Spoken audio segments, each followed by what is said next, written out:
Caddo Parish Commission special meeting to order. It's June the 15th, 2020. It is 2:03 p.m. Roll call, please. Commissioner Hopkins, Present.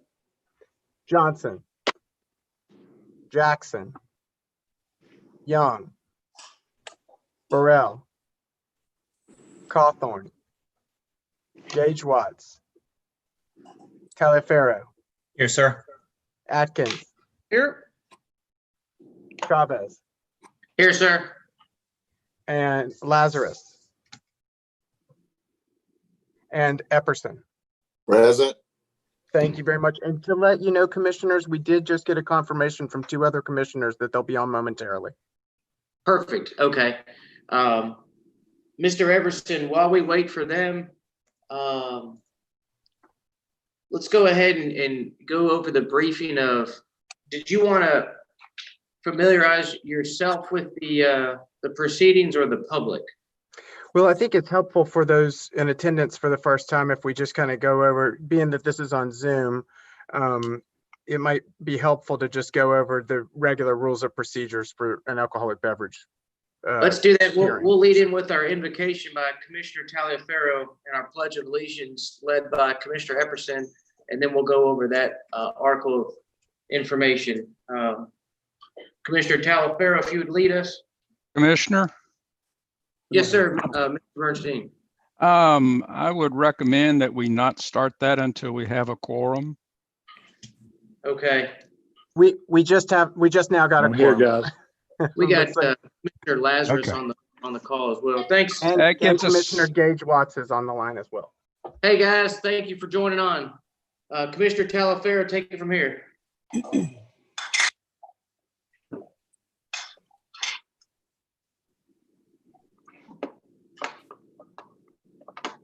I see Jim's screen is frozen. Jim, are you there?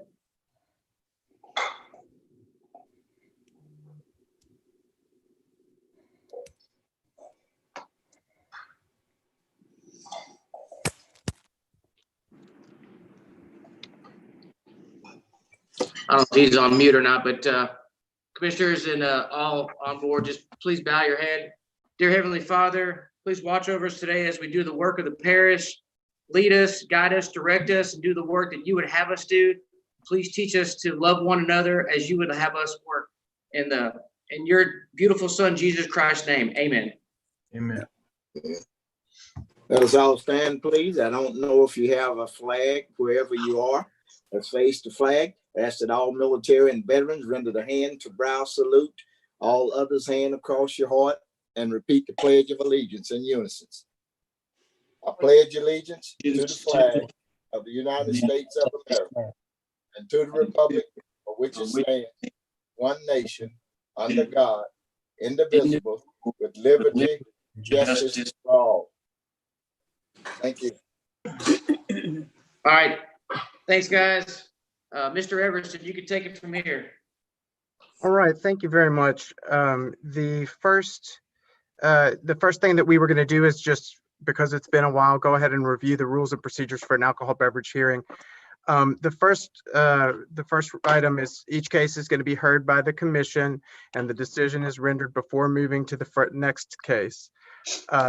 The second item, and the owner or designee of the business, of which we have at least one on the call, maybe two right now, and the Sheriff's Department Youth Services representative will be sworn in by the commission. The Sheriff's Department will then present their evidence from underage alcohol sales. The business owner will present their evidence relating to underage sale.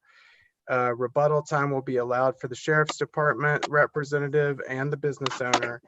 Each commissioner will have at least one opportunity to ask questions pertinent to the existing case. A motion for action on a case may be accepted after all questions have been answered. 7 yay votes, it passes. So standard voting procedure there. So, and the decision will be rendered to the business owner and become an official decision at that point. Perfect. Any commissioners got any questions? Click on your participants board. You can wave your hand or wave at me if you guys need me. Do I have any agenda additions, Mr. Everson? We have none. Okay. Citizens' comments. Do we have any citizens? We have not received any citizens' comments today. All right. Moving along. So for new business, we do have the certificate of teleconference attached. So I just Okay. want to make sure that y'all note that that is there. And then at this point, it is the time we would traditionally do the oath for those who are going to be giving testimony today. So if we could have those people unmuted, that's Mr. Johnson and Mr. Scoggins. I don't believe I see the other business owner on the line right now. So anyway, if y'all could, please raise your right hand and repeat after me. Would the sheriff's office and the representative for the, raise your right hand and repeat after me. I swear that the testimony I give is the truth, the whole truth, and nothing but the truth. Where the testimony I give is the truth, the whole truth, and nothing but the truth. Great, thank you very much. And I didn't get a visual on Mr. Johnson because of Zoom screen rotated away, but Mr. Johnson, did you have an opportunity to hear that? I did. Yes, I did. Good. Oh, great. Now I see you. Great. Thanks. Just wanted to verify for the record. Thank you very much. And now we are on the case of Daiquiri Express. It's a first offense. The location is 5750 North Market Street in Shreveport. That's District 2. The violation occurred on July 3rd, 2019.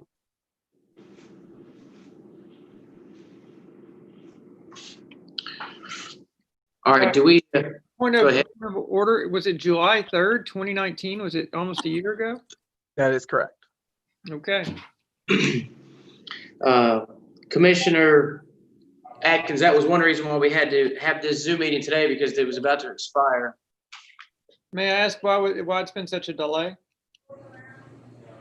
We had a national pandemic in March. Okay. We also were not able to get a quorum on 2 different occasions. Thank you for that reminder. So it's our fault. Yes, sir.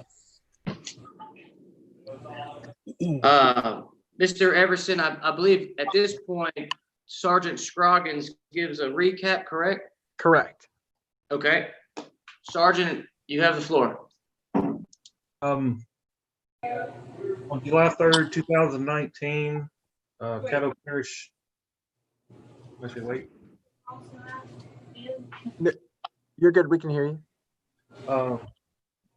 Detective Bergeron, along with Deputy Saunders and a confidential informant number 2009-148, were conducting an underage alcohol sales operation. At about 5:13 p.m., confidential informant and Detective Bergeron arrived at Daiquiri Express at 5750 North Market, Shreveport, Louisiana, 71107. Confidential informant went inside the bar, and Detective Bergeron watched the bartender, who was a white female with blonde hair, later identified as Bethany Knotts, sell the 19-year-old CI a 20-ounce frozen daiquiri. The total for the purchase of the daiquiri was $6.25.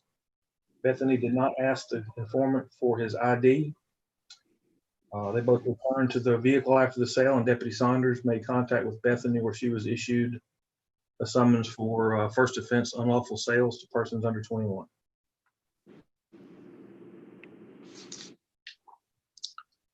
All right. Thank you, Sergeant Scroggins. Mr. Johnson, thank you for being here today. Did you want to add anything in rebuttal or any information that you'd like to add for your case on this? Okay, so you can hear me? Yes, We sir. can hear you. Okay. So yeah, so we've been checked many times before this, many times after this. We train our employees, but unfortunately it's human error. Since then, what we have done is we've started using these card readers, ID checkers, that I'm hoping will help us out a lot on this situation. So that's pretty much it. Thank you, Mr. Johnson. Commissioners, I'd like to make a motion that we charge first offense, however, suspend the fine to include on second offense that the defendant pays the full amount. If I can get a second, I'll explain. Thank you for that. Thank you, guys. And reason being is we all know right now, commissioners, the business owners have been hit hard with COVID. And the last thing that I would like to do is try to find them anymore. It's very apparent that Mr. Johnson has done steps to correct this. Going forward, it's almost been a year, so this is drug out by no means of himself, but by ours for the lack of form and also the pandemic. So I would like the first offense to go on the record, however, he not have to pay. But if we do get a second offense within the next calendar year or within the 12 months, that he does have to attach that original first offense fine to the second offense fine that we deem at that time. All right, that's my motion. Thank you for the second. Any commissioners would like to speak on that or create a substitute motion? I'm all ears. I see no commissioners on the board. Mr. Everson, roll call vote, please. Commissioner Hopkins, Yes. Commissioner Johnson, Commissioner Jackson, Commissioner Young, Commissioner Burrell, Commissioner Cawthorn, Commissioner Gage Watts, Yes. Commissioner Talaferro, Yes. Commissioner Atkins, Yes. Commissioner Chavez, Yes. Commissioner Lazarus, Yes. and Commissioner Epperson. Yes. Motion passes with 7 in favor and 5 not present. All right, thank you, Mr. Everson. Mr. Hopkins, or Commissioner Hopkins, rather, just before Mr. Johnson leaves, first offense and second offense, so he knows the coupled amount that is typically rendered. Can you verbally state that figure? First offense at this moment is $500. Second offense is $750. A third offense is $1,000. Got it. So, Mr. Johnson, that way you know if this happens again in the next calendar year or within the last 12 months, you're looking at the 500 plus the 750. But I know you guys are working hard to allow that to not happen. So, thank you for coming down today. Okay. Thank you. All right, Mr. Everson. Our next case is the Derrick, which was a second offense. The Derrick's located at 6780 Colquitt Road. I know that we spoke to somebody last week, but I don't believe I see a representative from the Derrick on the line today. Is there somebody? I see nobody. So, Mr. Scroggins, or sorry, Sergeant Scroggins, you want to give us the details of the case? Yes, sir. On July 3rd, 2019, Detective Pierce, Detective Williams, or Corporal Williams, and Deputy Tristan Highfield were conducting an underage alcohol sales operation. Deputy Highfield's 20-year-old deputy at the time and was working undercover in the operation. At about 7:50 p.m., Deputy Highfield and Detective Pierce arrived at the Derrick located at 6780 Colquitt Road, Keithville, Louisiana, 71047. Deputy Highfield and Detective Pierce entered the Derrick. Watched the clerk, who was a white female with brown hair, later identified as Cherie Morgan, sell Deputy Highfield a 6-pack of Miller High Life beer. Total for the purchase was $7. Deputy Highfield and Detective Pierce then exited the store. Corporal Williams made contact with the clerk, Cherie Morgan. Morgan was then issued a summons for unlawful sales to persons under 21. And I think this was her second offense. Says here that Miss Morgan checked and scanned Deputy Highfield's ID, but still sold.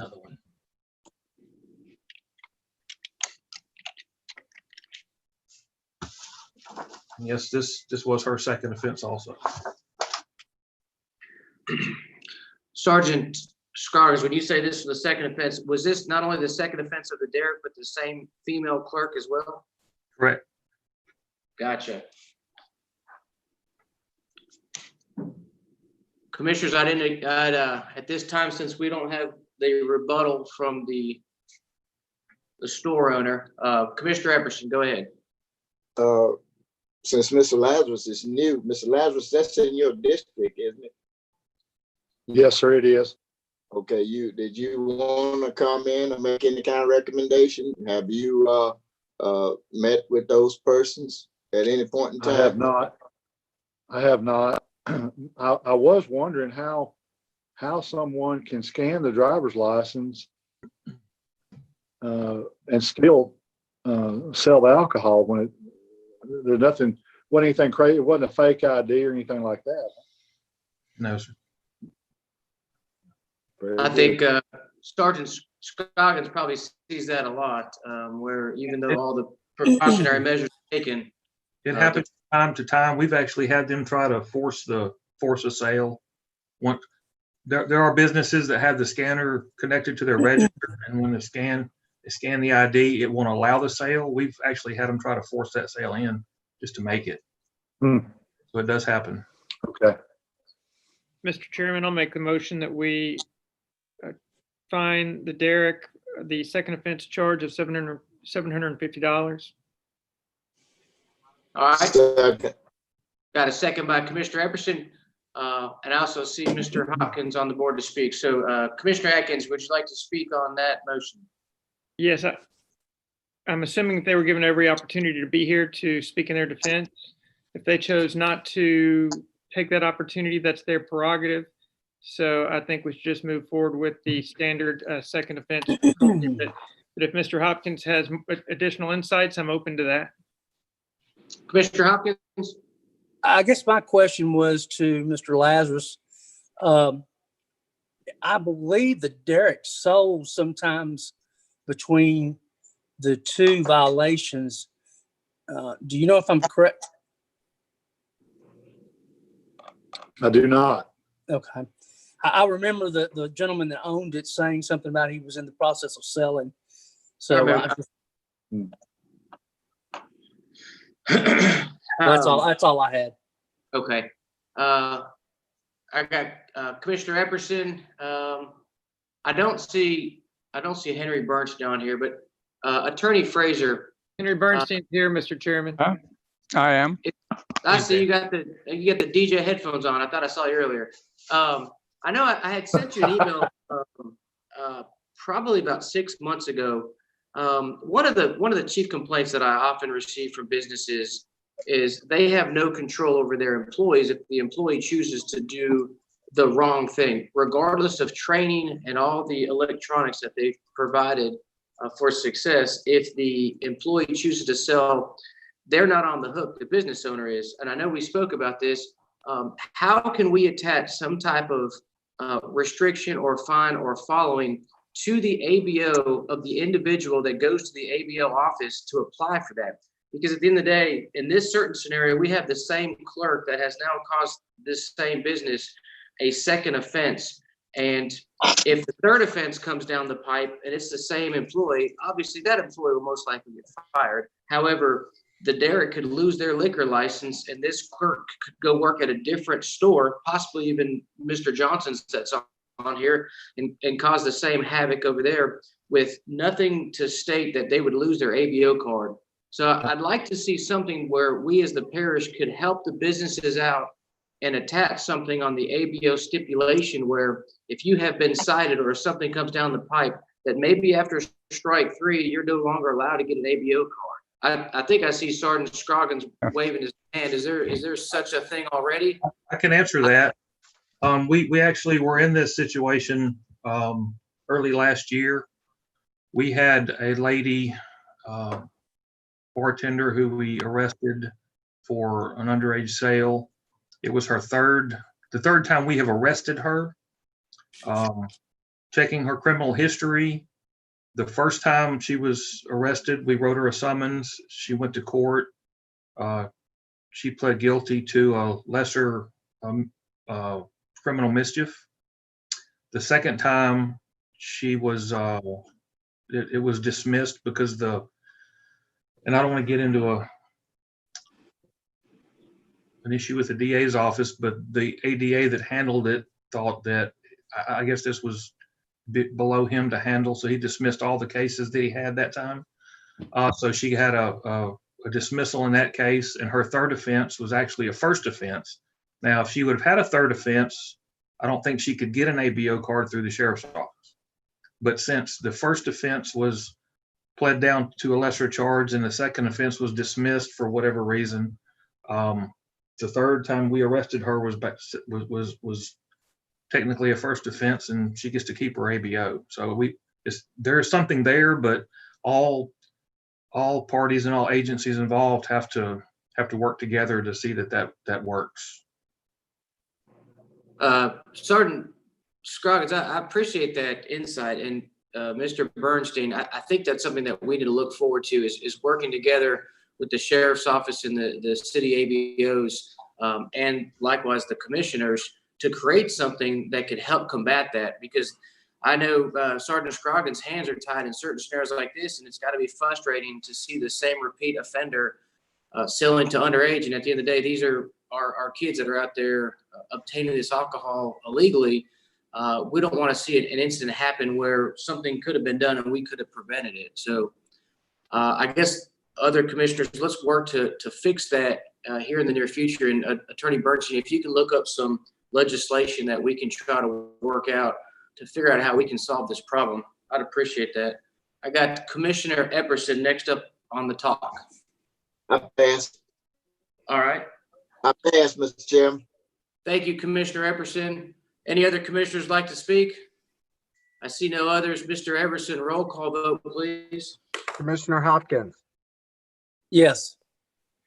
Commissioner Johnson, Jackson, Young, Burrell, Cawthorn, Commissioner Gage Watts, Yes. Commissioner Talaferro, Yes. Commissioner Atkins, Yes. Commissioner Chavez, Yes. Commissioner Lazarus, Yes. and Commissioner Epperson. Yes. All right, that motion carries with 7 in support and 5 out of the chamber. Thank you, Mr. Everson. Commissioners, that concludes our alcohol meeting. If I can get a motion to adjourn. Move for adjournment. Second. All right, meeting adjourned. See you very soon.